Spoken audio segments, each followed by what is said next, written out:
আমার যাত্রা শুরু হয় ঢাকার রেলওয়ে স্টেশন থেকে।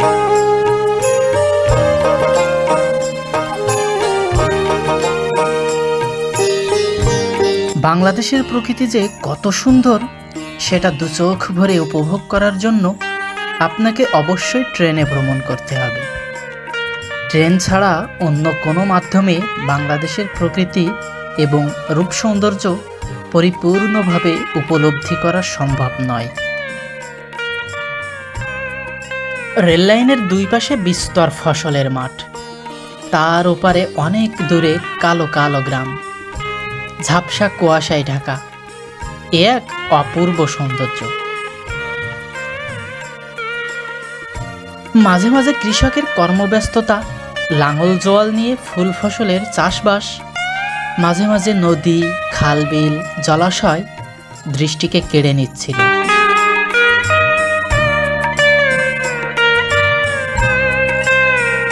প্রকৃতির অপূর্ব শোভা পান করতে করতে একসময় টাঙ্গাইল জেলা অতিক্রম করে আমার নীলসাগর এক্সপ্রেস এসে পড়ে যমুনা বহুমুখী সেতুতে। যমুনার এপারে টাঙ্গাইল আর ওপারে সিরাজগঞ্জ।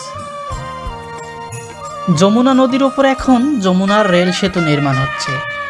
কাজ এগিয়ে গেছে 80%-এরও বেশি। সেতু নির্মাণের কাজ শেষ হবে 2025 সালের ডিসেম্বর নাগাদ। বর্তমানে রেলগাড়ি যমুনা নদী পাড়ি দেয় সড়ক সেতুর উপর দিয়ে কচ্ছপের গতিতে।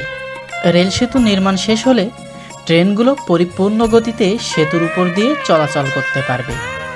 তখন সময় ও শ্রম দুটোই বেঁচে যাবে।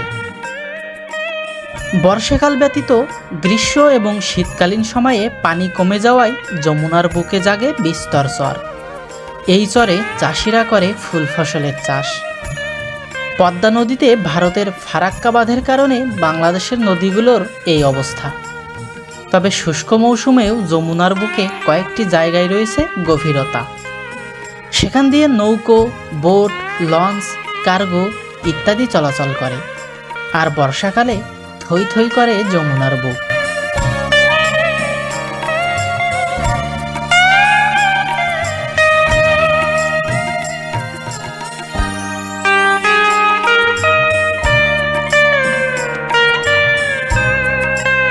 যমুনা সেতু পার হতে আমাদের ট্রেন সময় নিল পুরো 15 মিনিট। ও হ্যাঁ, এই যমুনা সেতুর দৈর্ঘ্য কিন্তু প্রায় 5 কিলোমিটার। যমুনা পার হতেই আবারও সেই ফুল ফসলের মাঠ, গরুর গাড়িতে করে চাষিদের ফসল তোলার ধুম।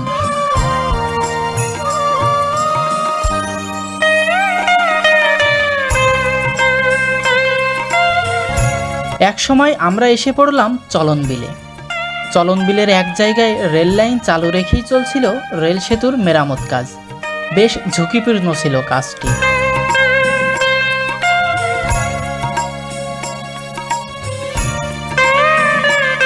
বর্ষাকালে চলন বিল হয়ে যায় মহাসমুদ্র, আর দূরের ছোট ছোট গ্রামগুলোকে মনে হয় এক একটি দ্বীপ।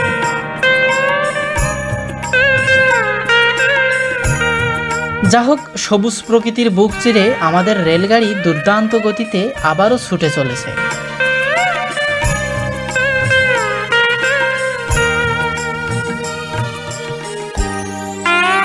একসময় আমরা পৌঁছে যাই ঈশ্বরদী বাইপাস স্টেশনে।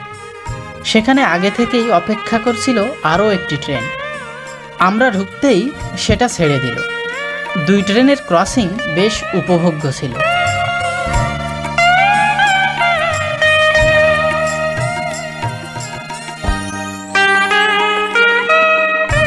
ওটা চলে যেতেই আমাদেরটা আবারও ছুটে চলল দুরন্ত গতিতে।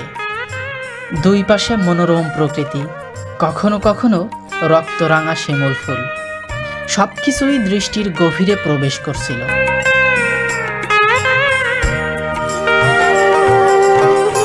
মাঝে মাঝে ঝাঁকে ঝাঁকে পাখিদের ওড়াউড়ি খুবই দৃষ্টিনন্দন ছিল। আর এভাবেই প্রকৃতির রূপসোধা পান করতে করতে আমার গন্তব্যস্থল চলে আসলো। এতক্ষণ ধৈর্য ধরে ভিডিওটি দেখার জন্য আন্তরিক ধন্যবাদ। দেখা হবে আবার কোনো এক ভ্রমণ গল্পে। ততক্ষণে ভালো থাকবেন। খোদা হাফেজ।